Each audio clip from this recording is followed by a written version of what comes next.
New at 11, a father finds himself in an alligator fight after the animal got a hold of his 6-year-old son.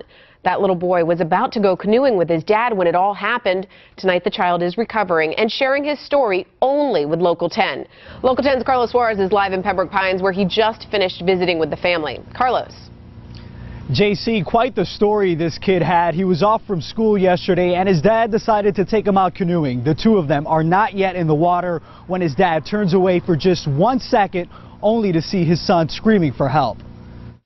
Only 6 years old, but with quite the story to tell, Joey Welch is in good spirits for someone who nearly lost his arm to an alligator. I was just screaming when I got in there and I cried when I got out. Pictures show the markings of an 8-foot gator that attacked him on Friday. It happened at the Loxahatchee Wildlife Refuge in Boynton Beach. Joey and his father were about to go out on a canoe when the little guy ran off near a dock. I immediately heard these shouts and these blood-curdling screams.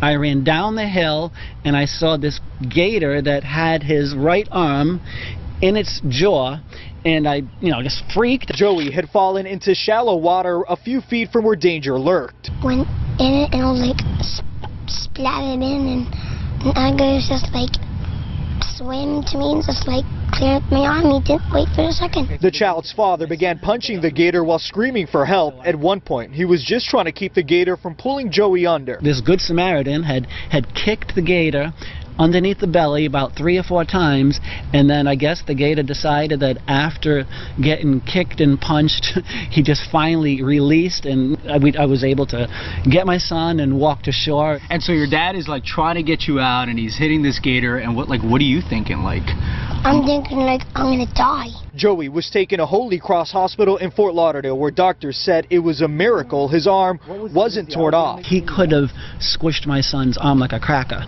but my son's arm is completely intact. He doesn't even have any broken bones. Incredible that he managed to walk away with just a couple of scrapes on his arms. We're told that wildlife officials did catch the 8-foot gator yesterday afternoon, and because of its size and because of the attack, they did put it down. But JC, imagine what must have been going through this father's head. At one point, it's just him and his son. He's got his entire arm inside the gator's mouth. He doesn't want to pull on the arm too much because he's afraid it's going to tear off. But at the same time, this 8-foot gator that we're told probably weighed about 200 pounds is trying to pull the child in the water. That story is just amazing. Amazing what that family went through. And Carlos, that little boy is so cute. Thank you for bringing that to us. Adorable.